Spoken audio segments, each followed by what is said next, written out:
anyway, let's get to this thing. Pastor Jamal Bryant made some interesting comments in his sermon, in 2 sermons he did, but we're going to talk about one now, in which he referenced Chris Brown's song "Loyal" by saying to the men in the church, "These hoes ain't loyal." Now, for people who know about Dawson and Denise, our first show, whenever we started Dawson and Denise show, we talked about Pastor Jamal Bryant's sermon, "The Curse of R. Kelly," and how he basically said R. Kelly was cursed, and how we felt about that, you know, in the beginning and stuff like that. So since then, I've always looked at him, and God bless him, whatever he does. I don't follow his ministry. I don't follow too many televangelists or pastors at all. But to me, it's just a publicity stunt. You know, he's always been that type of person. And with most pastors who take stuff out of, you know, popular culture and they preach on it. So I don't see what the uproar is. It's like church is not what it used to be anymore, and the pastors aren't what they used to be anymore. So for him saying these hoes ain't loyal, I'm not losing sleep over that. Well, I do have something to say. Pastors, well, we have to understand, he started out as a youth pastor. And we all know youth pastors going to make the connection from urban popular culture so they can relate to the kids. So him as this more mature pastor still doing the same thing because it's effective. Exactly. However, I have a problem with him using the word hoe.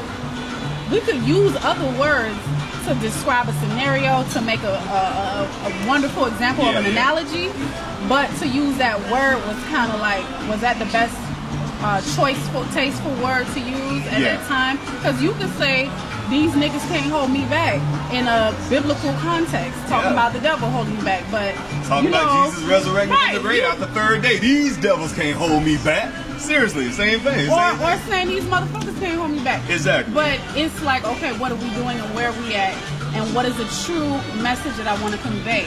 So I think on behalf of him being tasteless with using that particular word, he could have said, "These ain't loyal," and just left it blank. Or he could have just said, "These girls is not loyal," which is what the clean version of the song is. So people are saying, you know, that's the one I'm used to, unless you're listening to the explicit version, which "These hoes ain't loyal." Well, it don't matter. Come on now, people listen to all kind of music. I know, but he's a pastor. But if he's a pastor and he wants to reference "Loyal," the song by Chris Brown, he could have said "These girls ain't loyal" instead of saying "hoes." It doesn't matter if he said girls. It doesn't matter if he would have left it blank.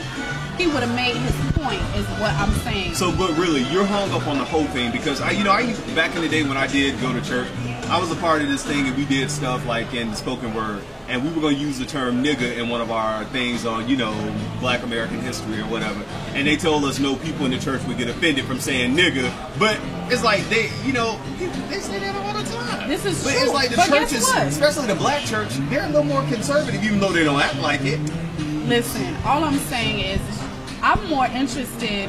I did see the clip, but I'm more interested in the whole sermon and how it was used in the context. But we heard like how it was used in the context, and it really made sense. I don't have a problem with how it was used. My thing is, you could have just said "these girls ain't loyal" instead of saying "hoes," because there probably were kids in there. And then derogatory. Wait. You're making a great point. There were kids there who weren't listening at all, eating hot sausage on the back row, and then when he said "these hoes ain't loyal," they was like, "Oh, what pastor know like that?" And he used it as a point of reference. However, if he didn't clean it up, I don't know how that cleanup went right after that.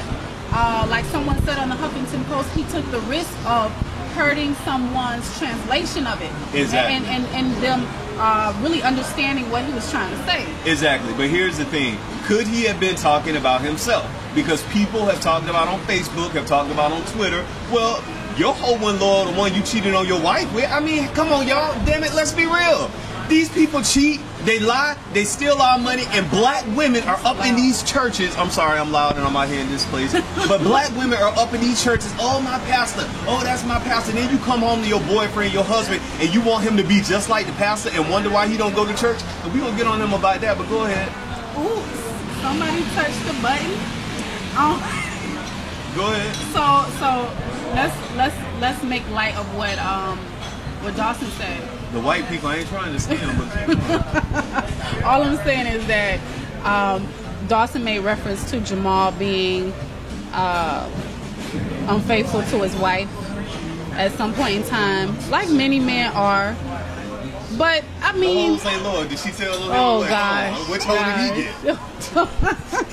Let's be real. Let's be honest. Can we have an honest conversation about this and stop? Oh, well, we gonna pray for the pastor.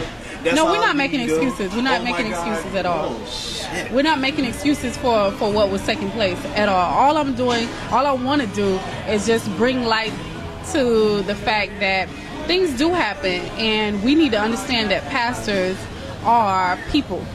They're normal people, and we put them in such a high light, we put them on such a high pedestal that as soon as they do something, you know what I mean?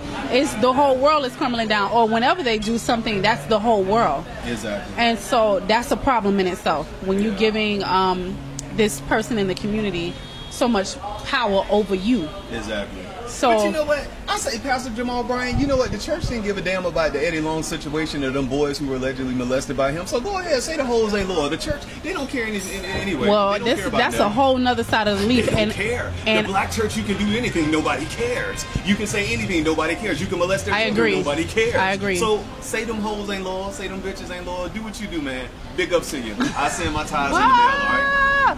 It's Nobody true. cares. The black church, they down for whatever.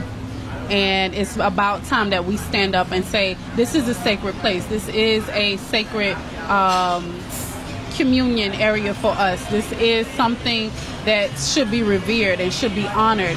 But, you know, that time and day has seemed like it slipped right past us. And I think it's time to bring it back for us to have reverence for spiritual things and for us to really hold on to our spiritual principles and not hold on to the program, not hold on to the director. You hear me?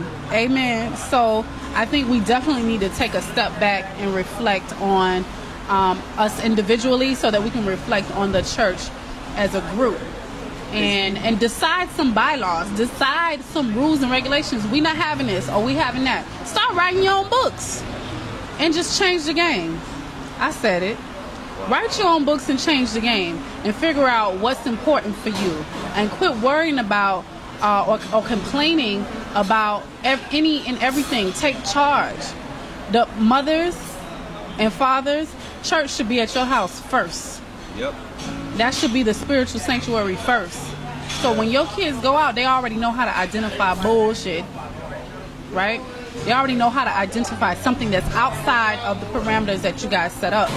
Not for the kids to be closed-minded, but for them to have a sense of established standards when it comes to their beliefs, when it comes to, you know, just your family legacy, your do's and don'ts. Any comments? Keep doing what you're doing, Pastor Bryant. You're making a mark in the community. Every black man looks up to you. Whoa.